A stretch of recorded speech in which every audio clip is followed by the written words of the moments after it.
바울은 이 로마서를 쓰기 전에 이미 그 마음속에 예상하고 있는 게 있었어요. 그게 뭐냐 하면 이 글을 읽는 사람들, 특별히 유대인 그리스도인들이 이 글을 보면 깜짝 놀랄 뿐만 아니라 내가 하는 말에 분명히 반대를 하고 일어날 것이다 라는 것이죠.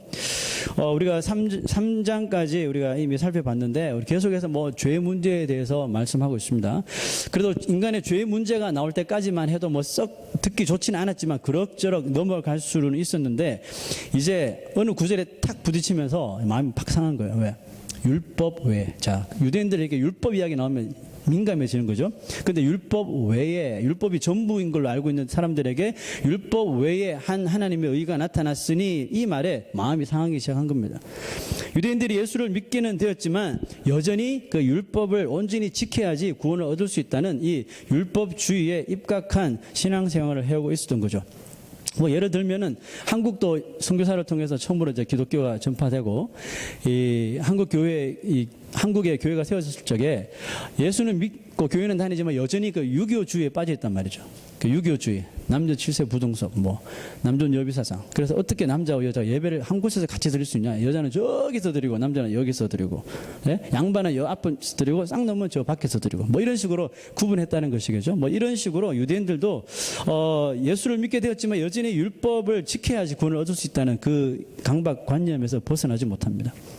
자, 여러분, 유대인들이 생각하는 구원받는 길은 뭘까요? 유대인들이 생각하는 구원의 길은 올바른 행위입니다. 행위. 율법을 온전히 지키는 올바른 행위로서 구원을 얻는다 생각했어요.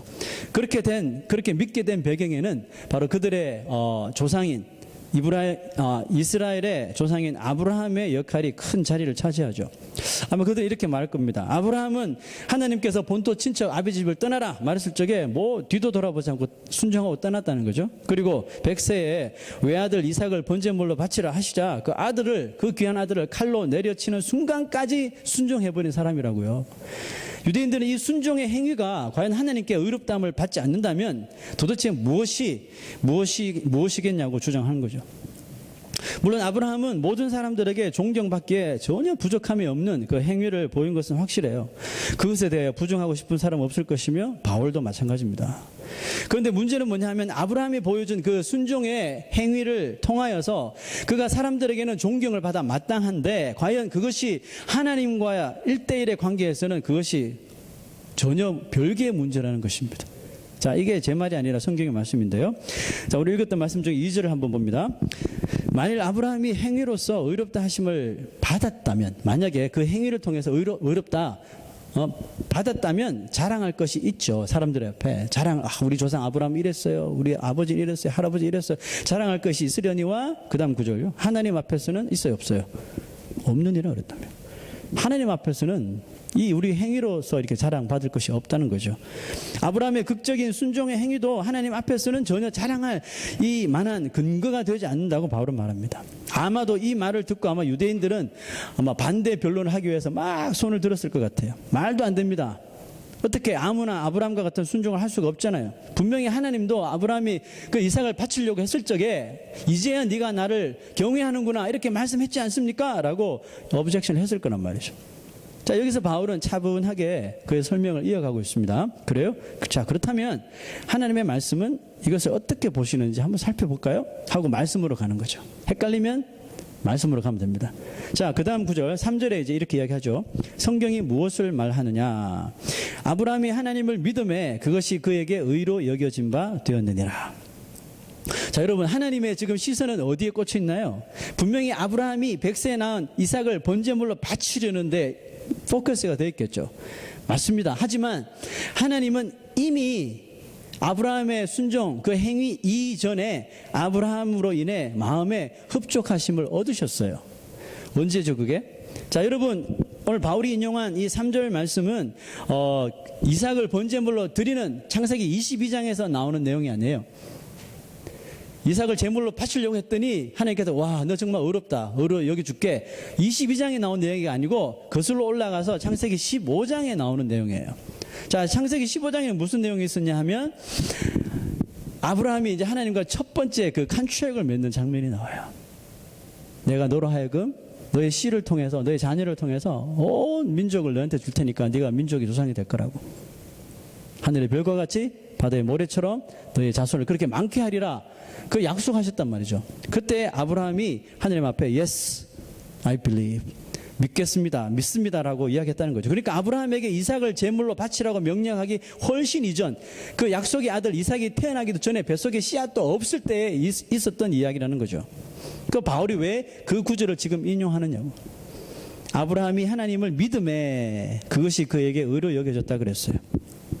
하나님을 놀라게 했던 것은 아브라함의 그 행위 이전에 이미 보여주었던 이 아브라함의 하나님만 온전히 신뢰하는 그 믿음이었다는 것이죠. 그 유대인들이 많이들 놓치는 부분이 바로 이 부분이에요. 15장을 보다는 22장을 더 크게 부각시키는 거죠. 그들의 조상이잖아요. 아브라함, 이 세상에 또 이방 사람들에게 좀 더 멋진 인물로, 또 멋진 캐릭터로 보여주길 원했습니다. 그래서 아브라함의 그 행위를 누가 들어도 멋진 순종이잖아요. 이 행위를 더 급부상시키고 아브라함의 행위를 하나님이 의롭다고 하셨다고 믿습니다. 누구든지 아브라함처럼 올바른 행위를 하는 자, 또 율법을 온전히 지키는 자가 구원을 얻을 수 있다고 배우고 믿은 것입니다. 자, 여러분 이 구절에서 3절을 한번 자세히 볼 필요가 있어요. 자, 3절을 한번 자세히 볼게요. 성경이 무엇을 말하느냐? 아브라함이 하나님을 믿음에 그것이 뭐요? 아브라함이 하나님 하신 말씀을 믿음에 그것이 그에게 의로 여겨진 바 되었다 그랬습니다. 자, 이 구절에 그것이 그에게 의로 여겨졌다 이 말을 헬라 원문에서 보니까 의로 여겨진 바 되었다는 그 단어를 재미있게 어떻게 표현했냐면 계산서에 넣어두다라는 그런 이 오리지널 미닝이 있더라고요. 계산서에 넣어두다. 계산된 거잖아요. 자, 즉 하나님의 그 계산서인 그 의인들의 이름이 기록된 의인, 저는 그냥 의인 장부라고 했습니다. 의인 장부, The Book of Righteousness. 의인 장부에 하나님의 아브라함의 이름이 거기에 기록이 되었다는 것이죠. 언제요? 아브라함이 그 이삭을 하나님 앞에 드리는 그 순종의 행위를 하고 난 후에 아브라함 너 보니까 됐어. 내가 의롭다 이거 줄게. 의인 장부에 아브라함 이름을 쓴 것이 아니고 그가 하나님이 하신 말을 이미 이전에 다 믿었을 때 곧바로 기록이 된 것이란 말이죠. 자, 여기서 우리는 너무나도 중요한 기독교의 그 핵심인 칭의, justification, 칭의의 그 과정을 보고 있는 것입니다. 여러분, 내가 정말 믿는지 아니면 믿지 않으면서도 믿는 채 하는지 누가 제일 알아요? 누가 제일 잘 알아요? 내 남편이 잘합니까? 내 아내가 잘합니까? 여러분들 목사님이 잘합니까? 아니요. 자기 자신이 제일 잘 알겠죠? 그죠? 그런데 하지만 때로는 자신도 잘 자기를 모를 때가 있어요. 그래서 훗날에 내가 진짜 믿고 있는지 아니면 안 믿는구나 그 증거가 나타난단 말이죠. 내가 실제로 믿고 있는지 아니면 믿는 줄 알았는데 나는 안 믿는 사람이었구나 라는 것을 말이죠. 무엇을 통해 이게 나타나요? 바로 우리의 믿음을 가지고 있다면 그 믿음의 행위에서 다 드러나는 것이죠. 그랬잖아요. 예수님의 제자 수제자 베드로가 모두 다 주를 떠날지언정 나는 절대 주님 떠날 수 없습니다. 말도 안 되는 말씀. 그런데 자기가 그냥 하룻밤 사이에 그것도 3번씩이나 막 Who is Jesus? 그러면서 막 저주까지 하면서 예수를 이게 사람이에요. 믿음이 있는 것 같은데 그 믿음의 testify가 언제 나오냐면 그 믿음의 순종, 행위를 통해서 다 드러나는 것이죠. 자, 여러분, 그런데 하나님은 우리와 달라요. 하나님은 나는 내가 믿는 것 같아. 나는 믿어. 확실하게 느껴질 때도 하나님은 우리의 영혼을 정확하게 통찰하시잖아요. 우리 중심을 보시는 하나님이시란 말이죠. 그러므로 내가 그렇게 고백할 때 나는 예수님을 믿습니다. 고백할 때도 정확하게 우리 중심에 뭐가 있는지 보신단 말이죠. 자, 이 말은 무슨 뜻이냐면 하나님은 하나님의 그 의인들 이름을 기록한 그 의인 장부에 사람의 이름을 함부로 올리지 않는다는 거죠. 유대인들의 주장처럼요, 뭐 할례를 받았니, 할례를 못 받았니, 율법을 지키니, 율법을 못 지키니 여기에 달려 있다는 것이 아닙니다. 지금 유대인들은 그것 때문에 지금 목숨 걸고 있잖아요. 할례 받았어, 안 받았어, 율법 지키 안 지켜, 이것 때문에 지금 헷갈려하고 있는 거죠. 여러분, 이 유대인들의 주장을 요즘 말로 쉽게 생각하면 이런 거 아니에요? 몇 대째 내려오는 신앙의 집안이라고, 성경을 뭐 100번 읽었다고, 좋은 신학교를 다녔다고, 당연히 교회를 열심히 어릴 때부터 다녔다고, 선한 일을 누구보다도 많이 했다고, 도네이션 많이 했다고, 하나님께서 말씀하신 계명을 다 지켰다고 해서 하나님께서 그 사람의 이름을 하나님의 의인 명부에, 의인 장부에 그 이름을 올리지 않는다는 것입니다. 자, 그렇다면 하나님의 그 의인 장부의 비밀을 우리가 밝혀내야 되잖아요. 도대체 누가, 어떤 사람이 하나님의 의인 장부에 이름 올릴 수 있을 것인가? 자, 사도 바울은 예를 들어서 표현을 하는데요. 4절 5절 봅시다. 4절 5절 읽습니다. 일하는 자에게는 그 싹시 은혜로 여겨지지 아니하고 보수로 여겨지거니와 이를 아니할지라도 경건하지 아니한 자를 의롭다 하시는 이를 믿는 자에게는 그의 믿음을 의로 여기시나니. 자, 좀 쉽게 풀어드리면 일하는 노동자가 자신을 고용한 사람과 계약을 하잖아요. 이런 일을 하겠다고 계약을 하여 맡은 일을 다 열심히 수행합니다. 자, 그러면 우리는 그 노동에 대한 그 웨이지, 임금으로 뭘 받아요? 돈을 받죠. 돈을 받습니다. 그때 고용주가 우리에게 돈을 지불할 때 그 돈은 무슨 돈입니까? 내가 컨트랙 맺고 내가 열심히 노동을 해서 받은 마땅히 지급돼야 할 거예요. 그런데 그 고용주가 내가 컨트랙 맺는 대로 열심히 일해서 노동의 대가로 돈을 받는데 그 돈을 주면서 이건 나의 은혜야, 내 선물이야, 은혜로 주는 그런 선물이 아니라는 것입니다. 지금 사도 바울이 이 말을 하고 있는 거예요. 하지만 이를 아니할지라도 경건하지 아니한 자를 의롭다 하시는 이를 믿는 자에게는 그 믿음을 의로 여기신다 그랬어요. 자, 여기서 경건치 아니한 자 누굽니까? 죄인이죠. 그죠? 경건치 아니한 자를 의롭다 하시는 하나님. 자, 여러분, 네가 의로워, 너는 의롭지 않아, 판단 누가 하신다고요? 사람이 합니까? 하나님이 하신다는 거죠. 물론 세상의 법정에서 이거 뭐 1년 선고받고 무죄 이런 것들은 사람들의 세상적인 이런 세상의 법으로 하지만 사람들의 영혼에 대한 판단은 하나님만 하시는 거죠. 너 의로워, 너 의롭지 않아, 이것을 하나님께서 하신단 말이죠. 근데 하나님께서 어떻게 하시는 거예요? 경건치 아니한 자를 의롭다 하시는 하나님. 여러분, 이 말씀이야말로 바울이 전하고 있는 이 복음 전체를 꽉 축약해서 한마디로 말한 겁니다. 이게 뭐예요? 하나님의 주권이죠. 하나님의 주권이래. 하나님의 주권으로 의롭다, 의롭지 않다를 표현할 수 있는 겁니다. 자, 메시지 성경, 유진 피터슨의 메시지 성경을 보니까 이 구절을 좀 더 쉽게 마음에 와닿게 기록했는데요. 자, 한번 볼까요? 넘겨주세요. 안 넘어가네. 네, 다 같이 한번 봅시다. 천천히 제가 읽어볼게요. 여러분이 그 일을 감당할 수 없어 오직 하나님이 하실 수 있는 일이라고 인정하고 그분께서 해 주실 것을 신뢰한다면 바로 그 신뢰가 여러분을 하나님에 의해 또 하나님 앞에 바로 세워줍니다. 이렇게 하나님 앞에 바로 서는 일은 여러분의 힘으로 아무리 오랫동안 수고하고 애쓴다고 해도 결코 해낼 수 없는 일입니다. 이는 전적으로 하나님의 그분의 선물이기 때문에 그렇습니다. 하나님의 구원의 계획은요, 하나님의 구원의 계획은 인간이 스스로의 힘으로 무엇을 행하는 데에서 절대로 이루어지지 않습니다. 또한 하나님이 주시는 의는 우리가 무엇인가 행한 바에 대한 이런 이 싹 임금이 아니라는 겁니다. 하나님은 우리가 아무것도 행할 수 없고 아무런 구원받을 자격도 없는데 하나님 우리에게 찾아오셔요. 뭐 하나 보고 찾아오신다고요? 믿음. 그 믿음 하나 보고 우리에게 찾아오신다니까요. 하나님을 신뢰하는 단 하나의 믿음을 보시고 찾아오셔요. 그리고 오직 그분의 주권으로 이렇게 말씀하시는 거예요. 내가 주는 의의 선물을 받아라라는 거죠. 아무리 내가 선물 받고 싶어도 선물 줄 사람이 마음을 안 열면 선물 못 받는 거잖아요. 그렇지 않습니까? 사람들은 그 앞에서 막 뭐 쇼를 하고, 자녀들 그러잖아요. 부모들한테 선물 받으려고 막 생쇼를 하고 그러면 부모가 선물 사주기도 하지만 하나님 안 해줘요. 내가 주는 의의 선물을 받아라. 이 선물은 너의 믿음으로 구한 바 너의 것이라 말씀하셔요.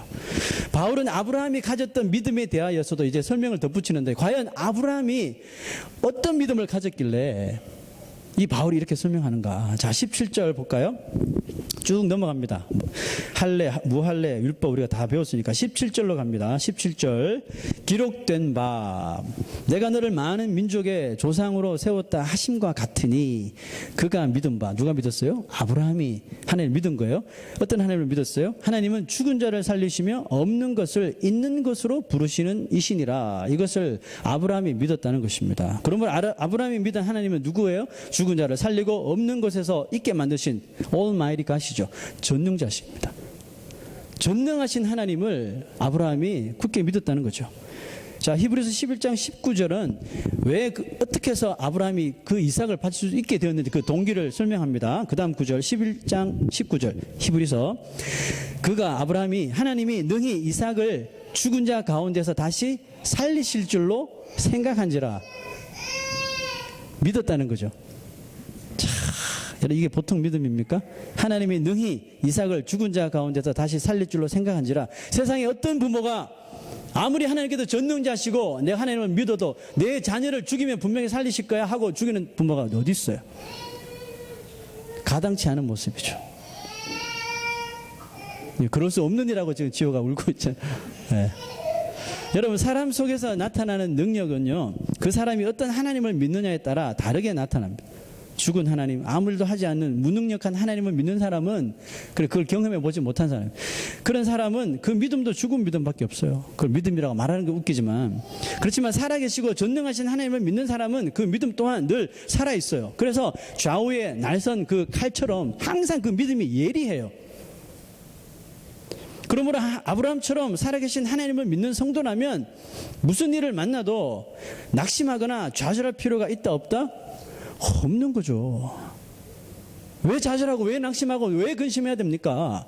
전능하신 하나님을 믿는다면 그 하나님이 죽은 자도 살리시고 없는 것에서 있게 만드신 하나님이시라면서요. 그 전능하신 하나님을 믿는다면 무슨 일이 부딪혀도 아브라함처럼 걱정할 필요가 없는 거죠. 여호와께서 능치 못할 일이 있겠느냐. 이 말씀 하나 딱 믿고 아브라함은 바랄 수 없는 중에 바라고 믿었다 그랬죠. 자, 18절. 아브라함이 바랄 수 없는 중에 바라고 믿었으니 그랬습니다.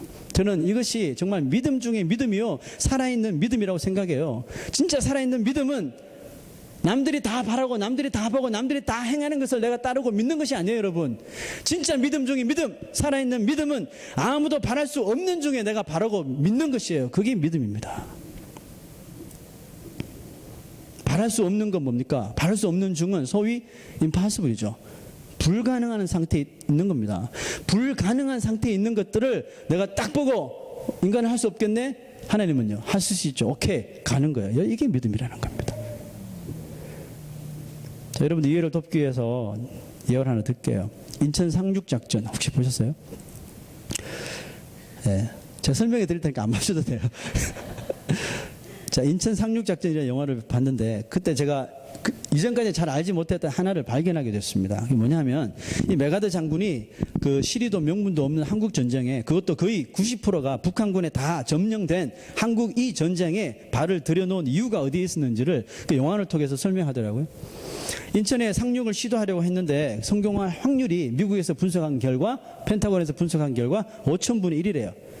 굳이 그렇게 분수를 안 따져도 그것은 성공 가능성이 없다는 거죠. 5,000분의 1이라면 불가능하다는 뜻입니다. 그런데 메가더는 왜 그 작전을 굳이 하려고 했는가? 그게 이 미국 그 펜타곤에서 답답해하는 거예요. 왜 저 사람은 저렇게 저게 목을 매나 하는 거죠. 그랬더니 이 미정부에서는 아마 메가더가 차기 대선이 있으니까 차기 대선을 위해서 이 한국 전쟁을 통해서 영웅이 되려고 한다. 국민적인 영웅이 되려고 한다.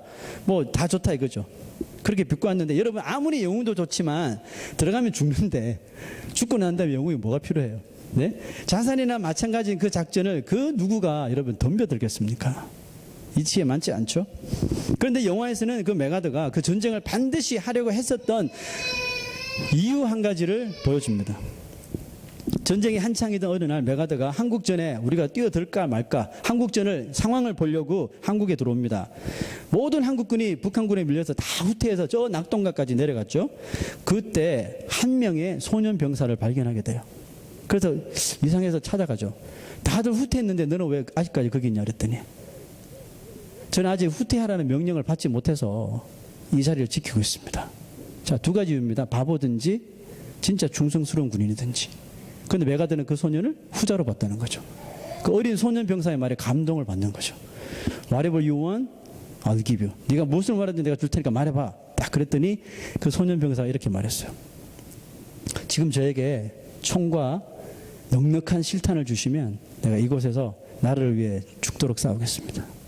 그 말에 또 한 번 메가더 마음이 확 열리고 감동을 받았대요. 그때 메가더는 이 소년의 나라를 위해서, 한국을 안 해도 이 소년의 나라를 위해서 내가 생명을 바쳐서 싸우겠다 다짐을 했다고 합니다. 감동이 되더라고요. 그분이 실제 인물로 이렇게 나오더라고요. 영화 끝나고 난 다음에. 자, 여러분 바랄 수 없는 중에 바라보게 하는 것 5,000분의 1이지만 바랄 수 없는 중에 바라보게 하는 것이 믿음이에요. 근데 이 믿음을 메가드에게 누가 줬어요? 소년이 줬다는 말이죠. 남들은 다 후퇴했는데 더 이상 길이 없어. 도망 안 가면 죽어. 근데 소년은 명령을 받지 못해서 기다리고 계속 그 임무를 완수하는 거죠. 믿음이잖아요. 자, 여러분, 메가드는 이 소년의 믿음과 그 용기를 보고 5,000분의 1이라고 하는 그 바랄 수 없는 불가능한 인천 상륙 작전을 마침내 감행하여 성공하게 됩니다. 끝. 영화 볼 필요 없어요. 제가 다 설명해 드렸습니다. 자, 여러분, 바랄 수 없는 중에 바라보고 믿는 이 믿음이 예수님께서 말씀하신 믿음과 일치해요. 예수님께서 뭐라고 말씀하셨어요? 누구든지 천국에 들어가길 원하는 사람은 반드시 going through, 지나가야 하는 길이 있어요. 그게 무슨 길이에요? 좁은 길. 통과해야 할 문이 있어요. 좁은 문. 좁은 문, 좁은 길의 믿음을 지금 아브라함이 보여준 바라볼 수 없는 중에 바라고 믿음과 일치시키고 있습니다. 좁은 문은 비좁고 한 사람이 숙여서 겨우 지나갈 수 있는 문이에요. 좁은 길은요, 협착하고 험해서 지나가기가 너무나 힘든 길이에요. 이 두 가지가 주는 공통점이 있습니다. 많은 사람이 오지 않는데요, 또 찾아도 아주 소수의 사람들만 결국 찾아서 가는 길이래요. 그게 좁은 문이고 좁은 길이라고 합니다. 예수 믿고 살아가는 삶이 어떠하다는 뜻이에요? 녹록하지 않다는 길이겠죠. 편안하지 않다는 길입니다. 힘이 들 수밖에 없다는 것입니다. 자, 그럼에도 불구하고 내 신앙생활이 너무 편해. 내가 사는 삶이 아무런 고난도 없고 시험도 없고 문제 없고 하나님 나를 너무 사랑하시나 봐. 이렇게 착각하고 살아간 사람 참 많다는 것입니다. 그럼에도 불구하고 찬송 가사에는 이런 찬송 가사가 있죠. 무슨 일을 만나든지 만사형통하리라. 이봐, 예수 믿는 사람 다 만사형통한다니까요. 이게 그 말이에요. 여러분, 여기서 말하는 찬송의 이 가사는 믿음 있는 자가 나아가는 길이 비록 좁은 길, 좁은 문처럼 고생하고 땀나고 눈물 나고 힘이 들어도 그 길을 주님이 친히 감당하게 하실 거예요. 내가 가는 게 아니에요. 전능하신 하나님이 감당하게 하여 주실 것이라는 믿음 가지고 아브라함처럼 나아가는 자에게는 결국 그 문을 지나고 그 길을 지나 천국에 이르는 형통한 넓은 길을 우리에게 허락해 주신다는 그 만사 형통을 말씀하시는 거죠. 아무 희망이 보이지 않는데도 아브라함은 믿었다는 거죠. 아브라함은 자신의 눈에 보이는 가능성 있는 것들을 근거로 살지 않았습니다. 아브라함이 삶의 근거로 삼은 것은 뭐예요? 약속이죠, 약속. 하나님께 주신 그 약속. 그 약속 믿고 살았어요. 하나님이 바랄 수 없는 중이라도 바라고 믿고 나아갈 때 그 약속을 이루어 주시리라는 확실한 믿음, 그 믿음을 딱 가졌을 적에 하나님께서 너 됐어, 의명부에 아브라함 이름을 적어주신 거란 말이죠. 그 다음에 순종 행위는 그 다음에요. 그 다음에 드러난 거죠. 저 진짜 믿음이네. 이제야 네가 나를 경외하는지 알았다. 이것은 그거예요. 너를 이제 어렵게 여기노라 땅이 아니고 아브라함이 순종하는 그 모습을 보고 이제 네가 나를 경외하는구나, 그 말이었잖아요. 넓은 길을 선택하여 가는 수많은 그리스도인들이 있다고 생각합니다, 저는. 왜냐하면 좁은 길은 아주 적은 숫자만 찾는다고 했거든요. 저도 넓은 길을 찾아서 나가는 사람인 줄을 몰라요. 여러분, 당연히 넓은 길로 가는 사람들은, 그리스도인들은 자기가 가는 길이, 의인이 가는 길이요, 크리스찬이 가는 길이요, 천국 가는 길이라고 믿고 가는 것입니다. 여러분, 이 세상 크리스찬 중에 누가 한 사람이라도 이 넓은 길로 가면 지옥 가는 길이 하고 나는 넓은 길로 갑니다 가는 사람이 세상에 어디 있어요? 다들 자기가 가는 길이 천국 가는 길이라고 믿고 간다니까요. 넓은 길은 눈만 뜨면 보이는 길이에요. 눈만 뜨면 바로 보이는 길이 넓은 길입니다. 손만 이렇게 뻗으면 잡을 수 있는 게 넓은 길이고 넓은 문이에요, 여러분. 그럼 무슨 뜻입니까? 별로 고생이 없다는 거죠. 별로 고난이 없다는 것이죠. 환난이 없습니다. 하나님 도움 없어도, 하나님 인도하심 없어도, 하나님께 눈물 흘리며 내가 부르짖지 않아도 지금까지 쌓아온 나의 이 모습 가지고, 내가 가지고 있는 이 재산 가지고, 물질 가지고, 나의 능력으로 충분히 갈 수 있는 길이 넓은 길입니다. 좁은 길은요, 갈 수가 없어요, 여러분. 가면 넘어지고, 가면 부딪히고, 가면 길 잃어버리고, 누구 도움이 필요합니까? 내 발의 등, 내 길의 빛이 되신 그 말씀, 또 그 말씀을 주신 하나님 붙잡지 않고서는 갈 수 없는 길이 좁은 길이에요. 여러분들의 삶 속에서 얼마나 주님을 붙잡고 그 말씀을 얼마나 읽으면서 그 말씀에 순종하면서 살아가려고 하십니까? 양심이 찔리지 않습니까? 저는 엄청 찔리던데요. 나야말로 넓은 길로 가고 있구나. 편안한 목회. 사람들이 좀 저절로 와서 좀 편안하게 저 착각하고 있었던 것 같아요.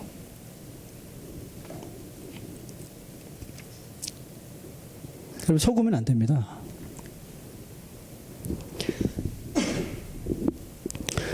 우리가 예수를 믿는다면 뭘 해야 됩니까? 성경이 기록한 좁은 길, 좁은 문이 어디냐 찾아야 되는 거죠. 맞지 않습니까? 찾아야죠. 그 길이 구원받는 길이고 천국 가는 길이라고 했잖아요. 그러면 조금만 우리가 의식이 있는 사람이라면, 크리스찬이라면 그 길 찾아야 되겠네. 고생이 따르고 희생이 따르고 좀 부족함이 찾아야 되는 거 아니에요? 찾아서 그냥 그 길로 가야 되는 겁니다.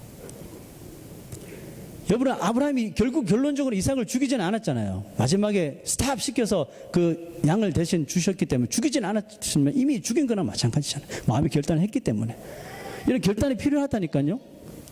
그 결단 없이 여러분 우리가 무슨 수로 갑니까? 만만한 것이 아닙니다, 여러분.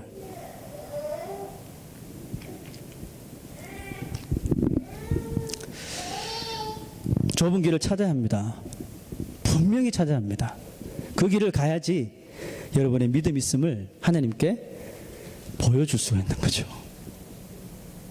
넓은 길로 가면 믿음을 보일 수가 없어요, 여러분. 믿음을 보일 수가 없다니까요. 우리 믿음이 언제 드러나는지 아세요? 내가 믿음 있고 없고가 넘어지고 부딪히고 좀 깨지고 해야지 믿음이 있는지 없는지 그나마 조금 드러납니다. 편안한 길로 가면 절대로 안 드러납니다. 그냥 있겠지, 있어. 내가 몇 대째 예수 믿는데, 내가 목사 자녀인데, 장로 자녀인데, 내가 장로인데, 내가 목사인데, 갈 거야. 넓은 길로 쭉 가다가 마지막에 어떻게 돼요? 천국 문에 딱 갔는데, 그 존 버닐이 그렇게 이야기했더라고요. 그렇게 넓은 길로 간 사람들은 마지막에 천국 문 앞에서 지옥으로 떨어진대요. 그 넓은 길로 좋다고 이 길이 믿음의 길이야 가다가 마지막 천국 문 앞에서 지옥으로 떨어지는 것이죠. 그 넓은 길로 향해 간 사람은 마지막에 좁은 길을 만날 것이고, 좁은 길로 향해 간 사람은 마지막에 넓은 천국 길을 만나게 될 것이다. 얼마나 맞는 말입니까? 자, 우리 19절에서 25절을 한번 봅시다. 정확하게 보셔야 돼요. 중요한 말입니다. 19절에서 25절.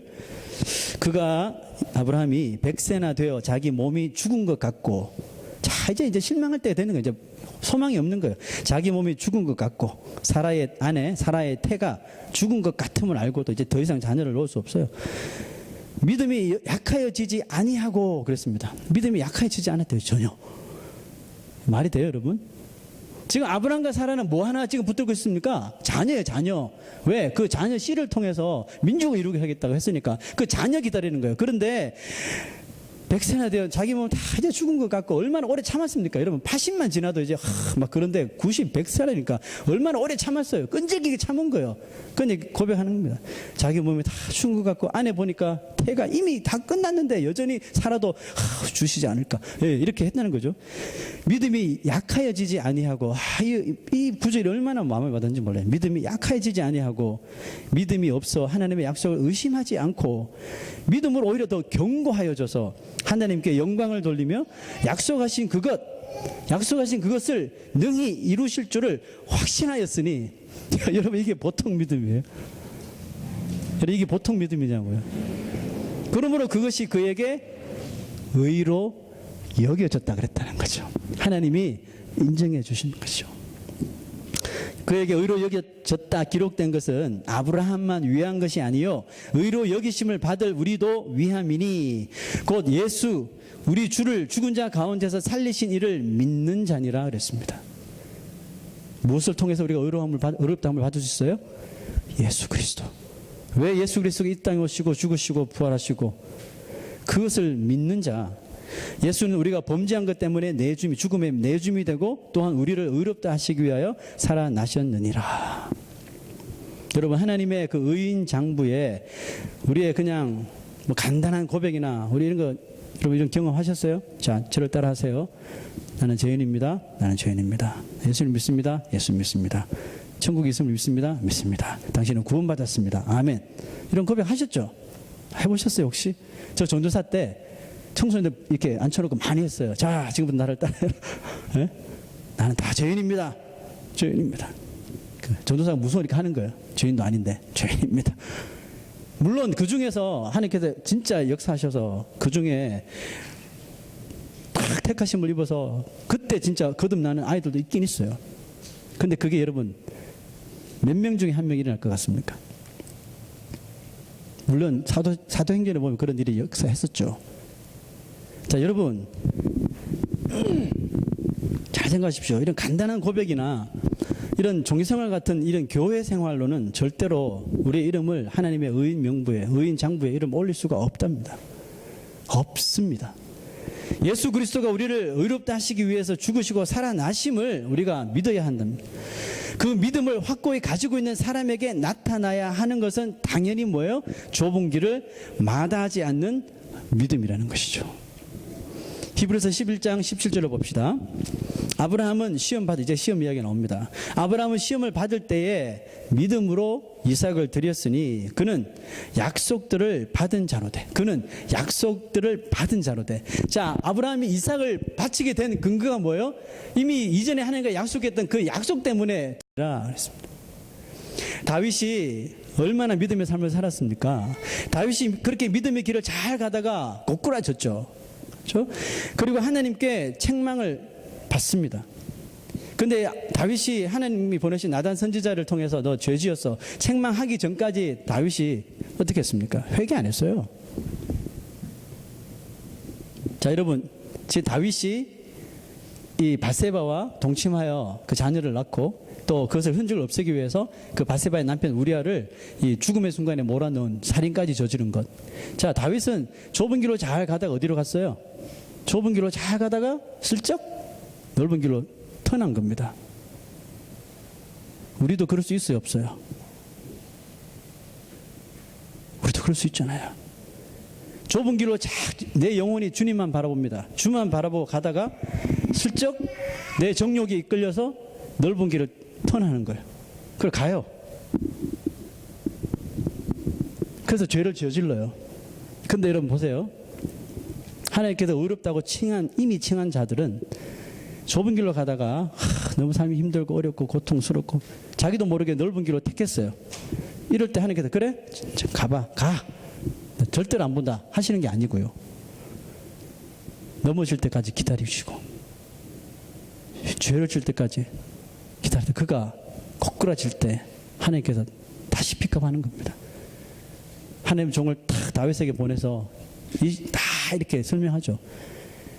다윗이 무릎을 탁 꿇습니다. 내가 좁은 길로 잘 가다가 넓은 길로 턴했구나. 그 자리에서 어떻게 합니까?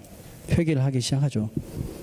눈물로 침상을 띄울 정도로 통회하면서 자복하면서 회개합니다. 그러면서 썼던 시편이 시편 51편입니다. 자, 여러분 살다가 좁은 길로 가다가 여러분 넓은 길로 가고 있다 생각이 들면 시편 51편을 펴시면 돼요. 자, 그 중에 몇 구절을 제가 찾아봤는데요. 읽어봅시다. 시편 51편. 하나님이여 내 속에 정한 마음을 창조하시고 내 안에 정직한 영을 새롭게 하소서. 나를 주 앞에서 쫓아내지 마시며 주의 성령을 내게서 거두지 마소서. 주의 구원의 즐거움을 내게 회복시켜 주시고 자원하는 심령을 주사 나를 붙드소서. 다윗이 넓은 길 편한 길로 가다가 내 육신이 이끌린 길로 가다가 고꾸라지고 하나님 앞에 책망을 받은 후에 이렇게 기도하고 울부짖으면서 좀 퓨어 하트를 달라고.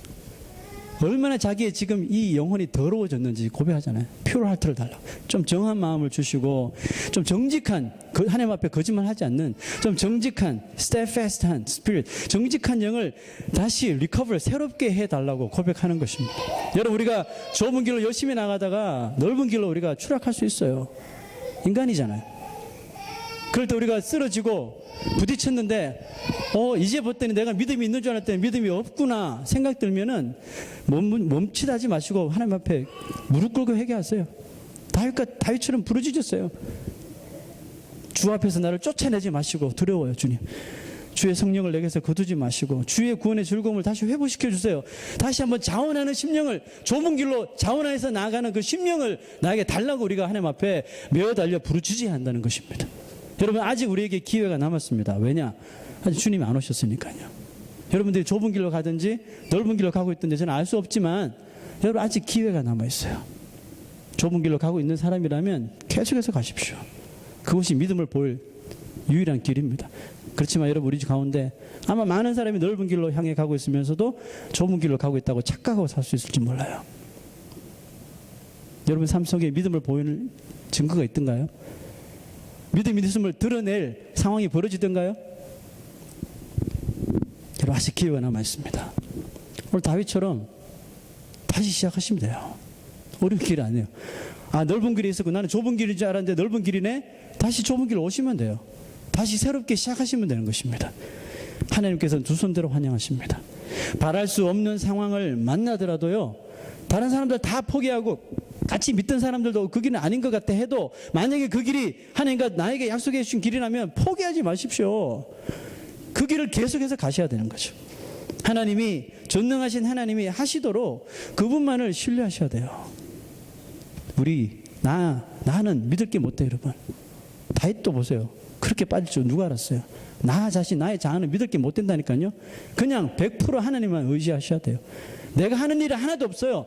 하나님이 다 하셔야지 할 수 있는 것입니다. 이게 아브라함의 신뢰고 아브라함의 믿음입니다. 주님, 좁은 길도 마다하지 않는 자원하는 심령을 새롭게 하여 주시옵소서. 우리가 늘 기도하며 천국을 향해 나아가는, 하나님께서 말씀하신 천국길, 내가 그 길을 똑바로 찾아서 갈 수 있는 우리 모두가 되시기를 주 이름으로 축원합니다.